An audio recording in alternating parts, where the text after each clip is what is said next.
locos que habían quedado sentados en las sillas se fueron encogiendo de a poco. Dicen que se estaban haciendo pequeños, hasta que bajaron por la pata de la silla, caminaron pegados a la pared y salieron al jardín, donde ya estaban todos los demás convertidos en hormigas, incluso que era una hormiga grande, gorda, y que seguía pariendo huevos. Después de eso, dicen que los médicos se convirtieron en internos, porque cada vez que llegaba alguien a preguntar por sus familiares internados, ellos les explicaban: no se murieron, nosotros los vimos, se cogieron, se hicieron chiquitos y bajaron por la silla. Y en el jardín, están todos en el jardín. Aquí están, ¿quieren verlos? Ahora dicen que cada vez que entra un loco nuevo, los que eran antes médicos le cuentan la historia de cómo un día todos los locos se convirtieron en hormigas y ahora son libres en aquel enorme jardín. Los locos nuevos no creen en la historia y se quedan viendo con dudas, pero curiosamente siguen alimentando el alma. Comen todos los días y cuando salen al jardín se sientan alrededor sin pisar el césped y se quedan viendo muy a lo lejos, como deseando algún día salir a pasar la vida.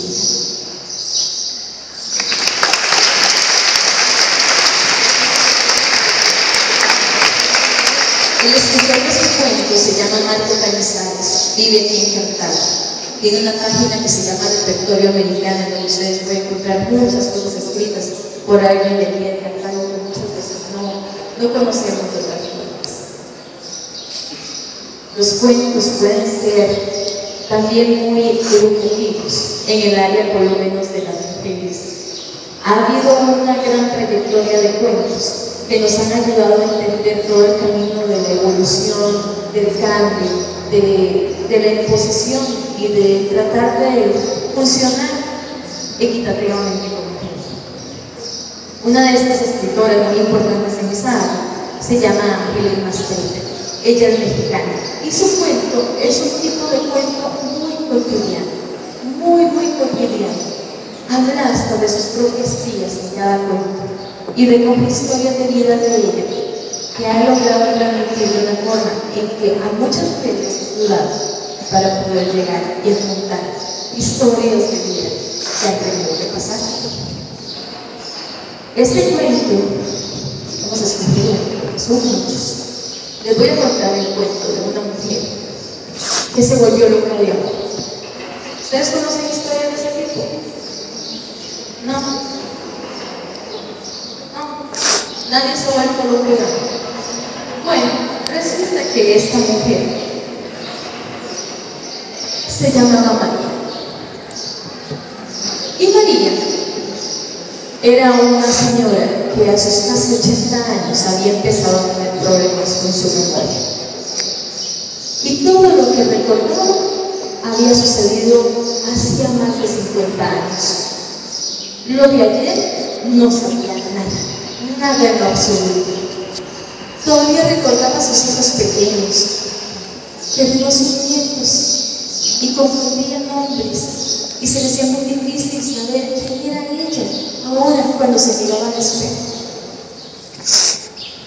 Nadie entendía bien qué le pasaba a María, porque resulta que doña María coleccionaba llaves y buscaba corbatas por toda su casa. Entonces, en la mente de María, ella tenía de nuevo 30 años. Otra vez había conocido a un hombre tan guapo y tan interesante, pero que tenía que querer escondidas, porque era un hombre muy importante en su pueblo, y ella, una señora casada. Entonces, de vez en cuando llegaba y se veía. Dicen que el Señor había alquilado un departamento en donde la escondía. Allí se veían de vez en cuando, siempre con la misma estrategia. Él entraba, ella 10 minutos después. Primero habían tenido que parquear los carros en diferentes direcciones. El de ella al norte, el de él al sur. Pero cuando cerraban la puerta, ya no les importaba nada. Lo que pasaba era que después de estar allí un buen rato, siempre se perdían las mismas cosas: la llave del carro y la corbata del señor. Entonces pasaban unos 15 minutos buscando la corbata y las llaves hasta que aparecían. Y luego salían en el mismo ritual. 10 minutos después de ella salía él a coger su carro que había quedado parqueado al norte, mientras que ella caminaba hacia el sur. Un día, las llaves no aparecían. Buscaban desesperados por todas partes, pero no había un lugar en donde las llaves parecieran estar. El señor apurado se quitó la corbata que tenía medio armada en el cuello y se la puso a ella, mientras que siguió buscando las llaves. Cuando aparecieron, habían pasado casi media hora más del tiempo que normalmente se quedaban allí, cosa que había curado muchísimo al señor que tenía que estar en su oficina de ciudad. Cuando ella iba caminando se fue, iba muy tranquila pensando en todo lo que le sucedía a ella. Cuando de repente oyó que alguien gritó: ¡María! Ella sintió frío desde aquí hasta la punta del dedo. Mi marido. Decidió matar. Se dio por muerta cuando sintió que algo le jalaba lo que estaba pegado al cuello, herida de su corbata. Y le volvió la luna al cuerpo. Se metió a su carro y llegó a su casa. Dicen que esa noche no durmió. Estuvo pensando toda la noche que no vale la pena querer a alguien para estar escondido. Y entonces decidió no volver a ver jamás a ese señor hasta sus 80 años, en que se devolvió con un golpe al cerebro. Dice que lograba recordar su dolor de su colonia. Todo, nada se le había olvidado. Una de sus nietas había aprovechado días antes del cumpleaños de su abuela para empezar a recoger llaves viejas de todas partes, y le hizo un llavero enorme que parecía de carcelero, y le pareció que iba a ser un regalo muy lindo de cumpleaños para su abuela. Aparte de eso, se encontró en una tienda de segunda mano una corbata anticuada, gruesa, azul, de seda, bien fea para su cumpleaños, y dijo: ¡qué corbata! A mi abuela la va a matar. Y entonces entraron el día que iban a almorzar para el cumpleaños 81 de su abuela. Entró con su mamá, con sus hermanas, estaban reunidas toda la mujer de su familia. Se le olvidó dar las llaves y la corbata allí, en la mesita de la entrada. Simplemente las puso. Cuando se fue para su casa, su abuela volvió a hacer lo mismo que hacía todos los días: caminar por su casa para buscar llaves y corbatas. Se imaginan la cara sorpresa cuando se encontró aquella llave de oro, aquella corbatota. La corbata era igual a la que ese día le arrancaron del cuello. Así de vieja. Aquellas llaves sonaban idéntico a aquel llavero enorme de llaves del departamento de su oficina secretarios. Y entonces doña María agarró las llaves y la corbata y abrió quién sabe para quién preguntando: Señor, ¿será que hoy sí nos podemos ir juntos?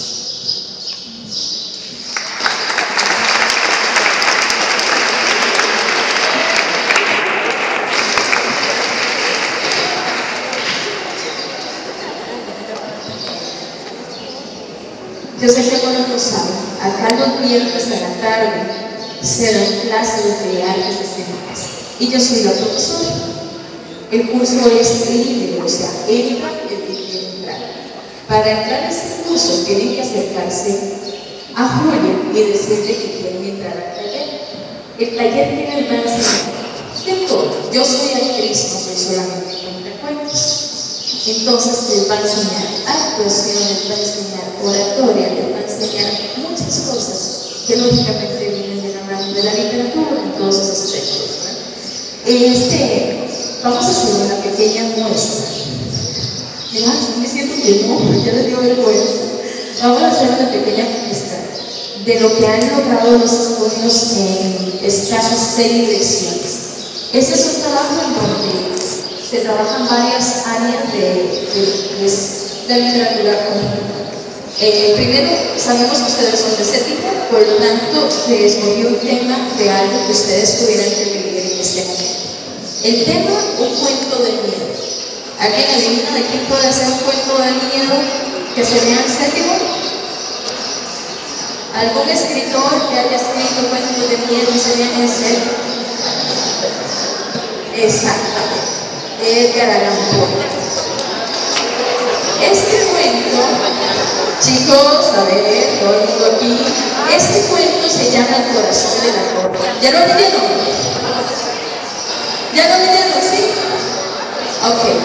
Este cuento, chicos, hagan un favorcito, pónganme la actividad de la lista. Este cuento, muchachos, lo trabajaron de principio a fin, o sea, vamos a hacerlo con una técnica de grabación, en donde ya grabamos con ellos el cuento, se editó el cuento, se le pusieron todas las cositas que hay que ponerles, y ahora lo que van a hacer es simplemente un tipo, digamos, de mímica sobre la grabación, ¿ok? Espero que lo disfruten, espero que los que no hayan leído el cuento les sirva de mucho y que también les provoque muchas ganas de ir a leerlo. Así que vamos a empezar con esto.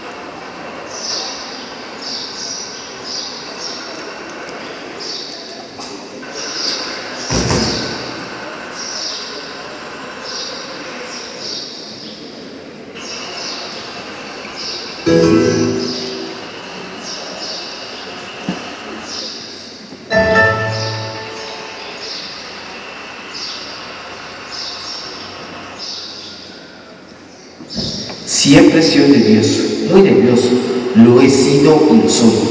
Pero, ¿por qué dicen que estoy loco? La enfermedad ha agudizado mis sentidos, no los ha destruido, ni los ha emputado. Sobre todo tenía un oído muy fino, oí todas las cosas del cielo y de la tierra, y además muchas cosas del infierno. Así que, ¿cómo voy a estar loco? Atiendan y observen con qué cordura y con qué tranquilidad puedo contar toda la historia. Me resulta imposible saber cómo se metió esa idea en mi cabeza, pero una vez concebida me obsesionaba día y noche.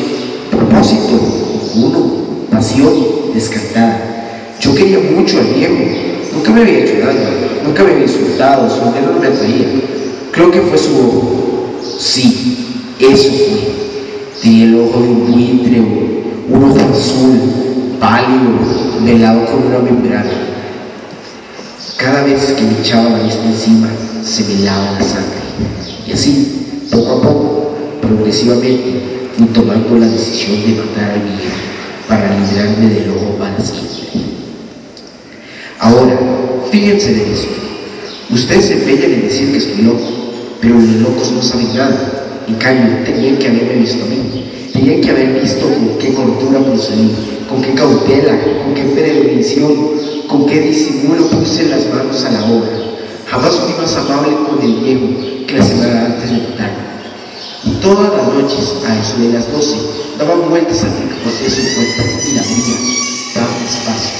Y luego, cuando la abertura era lo suficientemente grande para introducir la cabeza, metí una linterna cerrada, completamente cerrada, para que no se escapara la luz, y tras ella pasaba la cabeza. ¡Oh! ¿Cómo se había reído al ver con qué habilidad pasaba la cabeza? La movía despacio, muy despacio, para no turbar el sueño del viejo. Me llevaba una hora meter toda la cabeza por la abertura hasta que lo había echado en la cama. ¿Qué? ¿Un loco habría sido capaz de esto? Y entonces, cuando tenía toda la cabeza dentro del cuarto, abría la linterna con mucha cautela, con tanta cautela.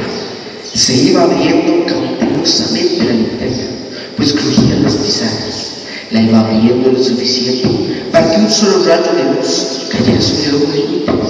Y esto lo hice durante 7 largas noches. Cada noche exactamente a las 12. Pero siempre encontré lo posible. Y por eso me fue imposible cumplir mi propósito. Porque no me irritaba el viejo, sino el mal de ojos.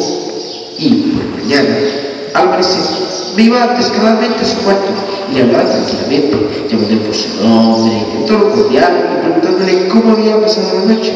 Ya ven, ustedes, tenía que haber sido en verdad un viejo muy astuto para sospechar que todas las noches, justamente a las 12, le contemplaba mientras él dormía. La octava noche procedí con más cautela que nunca a abrir la puerta. El minutero de un reloj se mueve con más rapidez de lo que se movía mi mano. Nunca hasta aquella noche llegué a sentir el alcance de mis facultades, de mi sagacidad. Apenas podía dominar mi sensación de triunfo, pensar que yo estaba allí, abriendo la puerta poco a poco, y que él ni siquiera imaginaba mis intenciones ni mis pensamientos.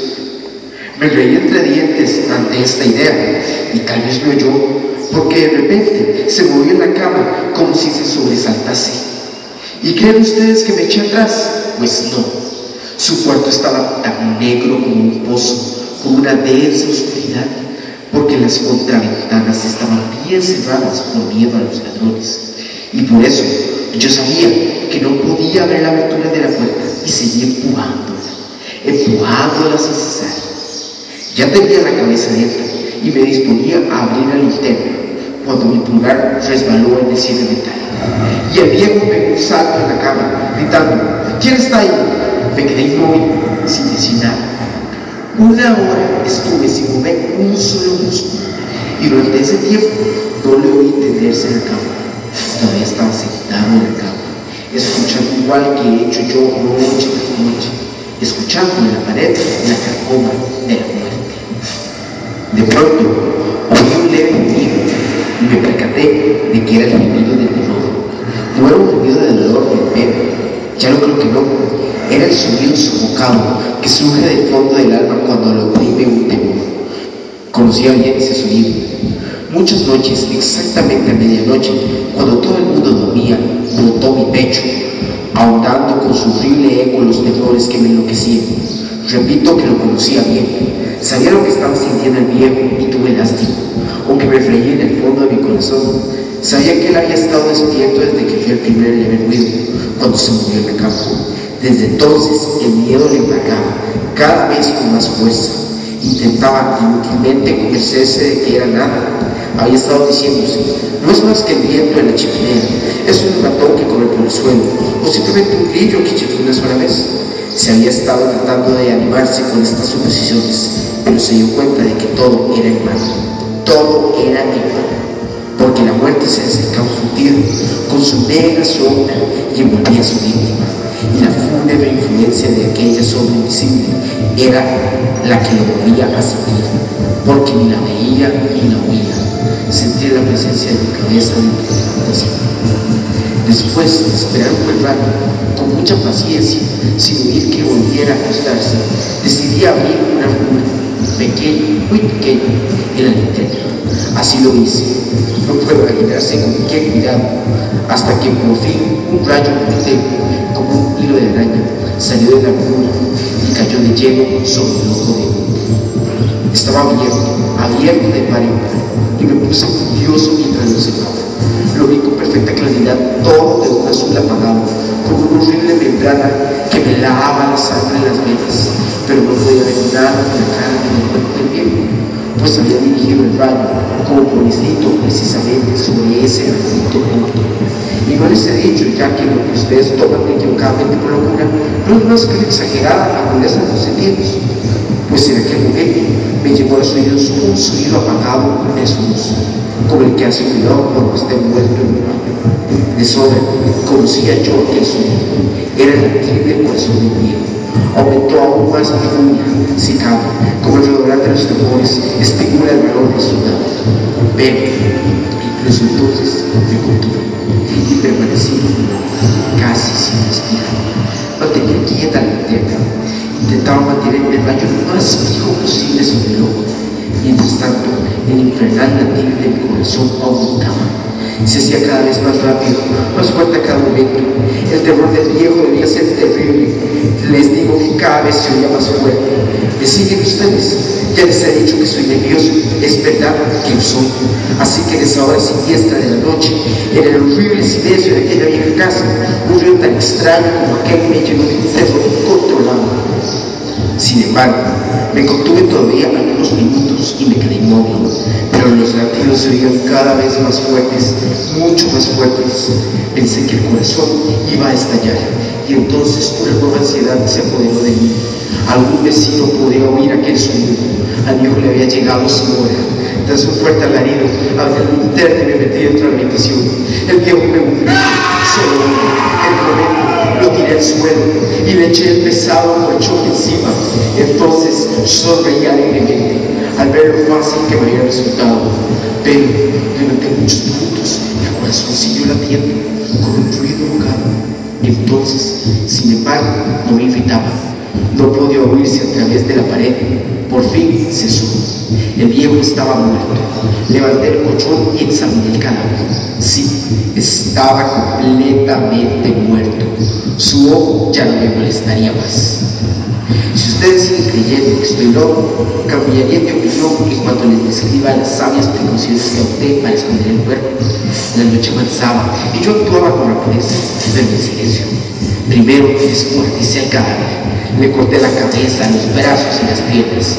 Luego levanté 3 tablas del suelo de la habitación y deposité los restos en el cuerpo. Volví a colocar las tablas con tanta habilidad, con tanta astucia, que ningún ojo humano, ni siquiera el suyo, habría podido encontrar diferencia. No había nada que lavar, ninguna mancha ni rastro de sangre. Había tenido yo mucho cuidado con eso. Lo había puesto todo en una tina. Cuando terminé todas estas faenas, ya eran las 4 de la madrugada, pero seguía tan oscuro como a medianoche. Al oírse las campanadas de la hora, llamaron a la puerta de la calle. Bajé a abrir tan tranquilo, pues, ¿qué podía temer entonces? Entraron 3 hombres y se presentaron, muy cortésmente, como agentes de policía. Por la noche, un vecino había oído un grito que despertó sospechas de un delito. Presentó una denuncia en la comisaría y los habían enviado a ellos para registrar el lugar. Sonreí, pues, ¿qué tenía que temer? Dieron bienvenida a los caballeros. El grito, les dije, fue mío, soñando. Les conté que el viejo estaba fuera en el campo. Acompañé a mis visitantes por toda la casa, les mandé que registraran la moto y acabé llevándolos a su habitación. Les mostré sus caudales intactos, cada uno en su sitio. Entusiasmado al sentirme tan seguro, traje sillas al cuarto y les pedí que descansaran allí de su fatiga, mientras yo mismo, con la loca audacia de mi perfecto triunfo, colocaba mi silla en el mismo punto bajo el cual reposaba el cadáver de la víctima. Los agentes se mostraban satisfechos. Mi actitud les había convencido. Me encontraba muy tranquilo. Se sentaron y charlaban de cosas corrientes, mientras yo les contestaba con alegría. Pero al poco rato sentí que empezaba a ponerme pálido y deseé que se marcharan. Me dolía la cabeza y tenía como un zumbido en los oídos, pero ellos seguían allí sentados y charlando. El sonido se hizo más intenso, se seguía resonando y cada vez era más intenso.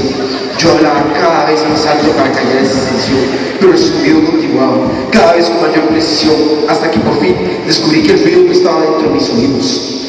Sin duda, me puse muy pálido entonces, pero seguía hablando con mucha soltura y cada vez más alto.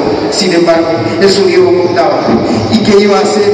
Era un sonido apagado y presuroso, como el que hace un reloj cuando está envuelto en un paño. Yo me ahogaba e intentaba regular el aliento, y sin embargo los agentes no oían nada. Hablaba más deprisa, con más vehemencia, pero el ruido seguía creciendo. Me levanté y me puse a discutir sobre trivialidades en tono estridente y con gestos violentos. Pero el ruido seguía creciendo. ¿Por qué no se marchaba? Recorrí el cuarto de arriba abajo a grandes zancadas. como si me hubieran puesto furioso los comentarios de aquellos hombres, pero el ruido seguía creciendo.